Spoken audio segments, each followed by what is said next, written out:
Hi friends, welcome to my YouTube channel. ఈరోజు జరిగిన episode 4 గురించి మాట్లాడుకుందాం. ఫస్ట్ మనం సుమ శెట్టి గురించి మాట్లాడదాం. అవసరం వచ్చిన కాడ నుంచి తన పర్ఫార్మెన్స్ అయితే నిల్లుగా ఉంది. కానీ ఎపిసోడ్ 4లో మాత్రం కొంచెం ఎంటర్టైన్మెంట్ చేశారు. నామినేషన్ టాస్క్లో ఎక్స్పెక్ట్ చేయని విధంగా గెలిచి అందరినీ మెప్పించాడు. తనుజ నామినేషన్ గురించి మాట్లాడదాం.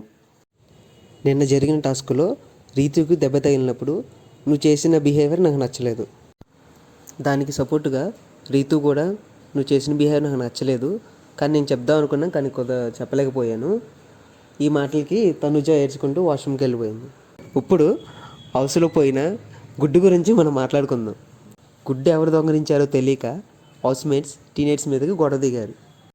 ఇక్కడ ట్విస్ట్ ఏంటంటే, కిచెన్లో అందరూ సరదాగా మాట్లాడుకుంటుంటే హౌస్మేట్స్ అందరూ సంజన గారిని అడిగారు, సంజన గారు గుడ్డు తింది మీరేనా అని. దానికి సంజన గారు నేనే అంటూ ఒక నవ్వు నవ్వారు. సంజన నవ్వడం చూసిన హౌస్మేట్స్, మీరు గుడ్డు తింటున్నప్పుడు ఎవరున్నారని అడగగానే సంజన ఒక నిమిషం కూడా ఆలోచించకుండా భరణి గారు తనుజ గారు ఉన్నారు, వాళ్ళకి తెలుసు, వాళ్ళు సపోర్ట్ చేశారు అని అన్నారు. ఆ దెబ్బకి మొత్తం హౌస్ అంతా షాక్ అయిపోయారు.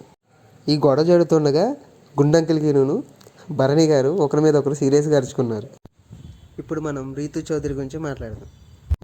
రీతు డైరెక్ట్గా భరణి గారి దగ్గరికి వెళ్ళి సంజన గారే గుడ్డు తీశారని మీకు తెలిసినప్పుడు హరీష్ గారితో ఎందుకు గొడవ పడ్డారు. దానికి భరణి గారు ఏదేదో విషయాలు మాట్లాడుతూ అసలైన టాపిక్ని డైవర్ట్ చేశారు.